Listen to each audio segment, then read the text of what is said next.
Yo, what's up, guys? Bamber here, and today we're going to be reacting to why did China give up so much of Siberia to Russia? Let's just get straight into it.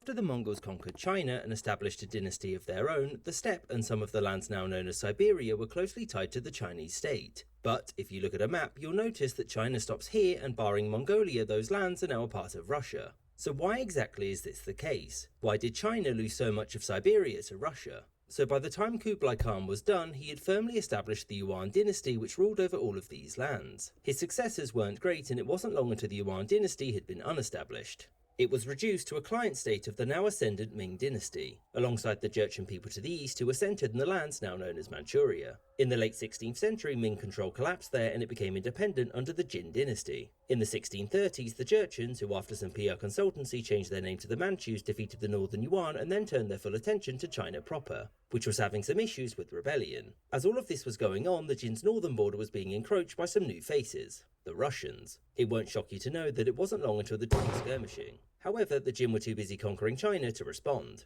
Beijing fell in 1644, at which point the Jin, after some more PR consultancy, changed their name to the Qing.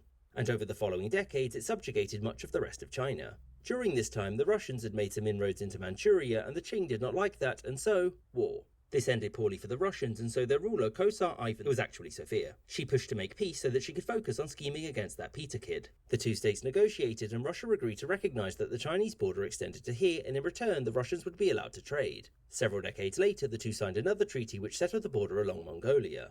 And after this, both sides were happy with the status quo. So what changed? Well, it was the British and the French. Whilst Russia had just received a black eye from them in the Crimean War, when the two turned their attention to China in 1856, the Russian government spied an opportunity. And whilst the Qing were busy, the Russians sent soldiers and settlers into this region around the Amur River. The Chinese weren't okay with this, but there wasn't much they could do about it, because Second Opium War. And it was here that the Russians made some genius diplomatic moves. After China refused to negotiate over any Russian annexations, the Russians started to talk to the British, the French and the Americans about mediating the war. They agreed because the Russians had very friendly relations with the United States, whilst at the same point having pretty poor relations with the other three. And as such, it seemed about as fair as it was going to get. However, one man, Nikolai Ignatiev, the Russian ambassador to China, was extremely clever in turning the situation to Russia's benefit. He made it clear to the Chinese emperor that the Opium Wars could only be ended if Russia told the Allies that they were getting a fair deal, and the only way that that could happen is if Russia got a fair deal. And said fair deal involved Russia getting those lands it was starting to settle, and also some more just to be certain.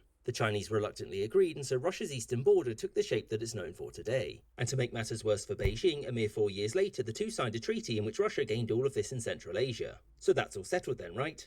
Nope. It won't surprise you to learn that the Chinese weren't happy with these agreements, seeing them not as treaties negotiated by peers but as unequal diktats, mostly because they were. When the Qing dynasty fell apart, Mongolia broke away from it, and soon after Tuva broke away from Mongolia. The Russian Empire, no Republic, no SFSR, essentially took it as a protectorate of its own before the USSR annexed it entirely. And after World War II and the Chinese Civil War were finished, a certain Mao Zedong was in charge of China, and he disagreed with Russia's control over what he saw as rightful Chinese territory. He had hoped that his fellow communists would agree to return the land, mostly in the name of disowning imperialist gains and brotherly cooperation, but fun fact, no.